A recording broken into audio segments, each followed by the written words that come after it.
City Lights, directed by Charles Chaplin, is about an urban bum, played by Charlie Chaplin himself, that wanders the streets until he falls in love with the blind woman selling flowers, played by Virginia Sherrill.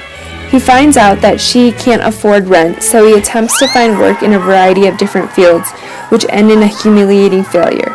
Luckily, he saves the life of a drunken millionaire, played by Harry Myers, who rewards him with money and friendship. Chaplin then uses this money in hopes of changing the life of the blind woman. Throughout the film, the characters aren't given any names, but leads the audience to see more about the character, and instead of simply describing a character by one name, they are expressed through their type of personality and characteristic significance.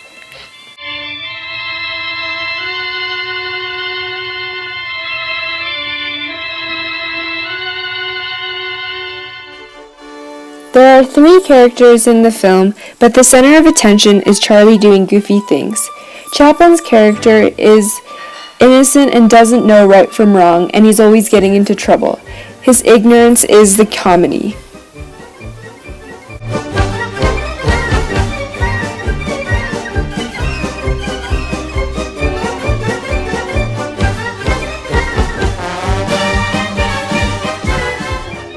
The millionaire, played by Harry Myers, takes on the role of a big brother while taking care of Chaplin and bringing him into his home and teaching him some manners.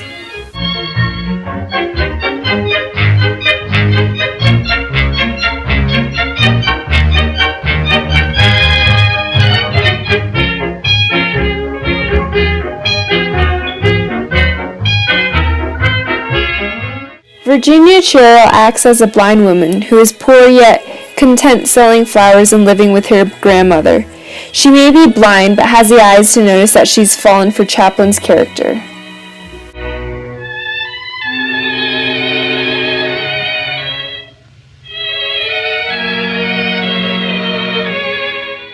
The film was created in 1931, yet the absence of sound was a personal choice made by Chaplin, as he was one of the last holdouts in making the transition to sound. He felt that his character would simply not be the same if he were to talk. Chaplin feared that with the coming of sound, the art of pantomime would be lost forever. He wanted to prove that silent films still had relevance and that they could be just as funny and touching without spoken dialogue. It seems that there is only one camera that shoots in the front and swivels from side to side to capture a wider shot to smoothly and directly transition from one character to the other. The film utilizes both full shots and medium shots. Here, there's a full shot that conveys the fear in the millionaire who is about to commit suicide. Mid-shots are used to focus in on the characters and their direct dialogue, while the close-up shot here has to emphasize the dramatic irony and highlight Chaplin's ignorance. The sound effects are quirky yet underestimate the degree of pain of a dropping rock to keep the scene more lighthearted. The tempo of the music is creatively utilized to evoke a certain mood and emotion. Here the music transitions to steady, then crescendos to a faster pace with stiletto sounds, adding to the panicked frenzy Chaplin experiences.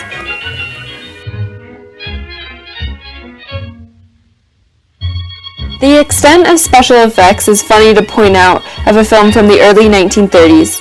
It's obvious that the bubbles aren't coming from his mouth, yet makes the audience wonder how they got the bubbles to appear. Here, Chaplin's nervous about fighting in a boxing match, and he breaks the fourth wall.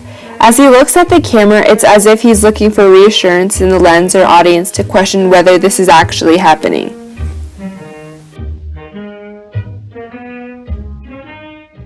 It's interesting to note that there's an African-American actor in the film who interacts with Chaplin's character. It's also important to point out that he plays a strong and athletic, yet superstitious boxer who Chaplin goes to for comfort.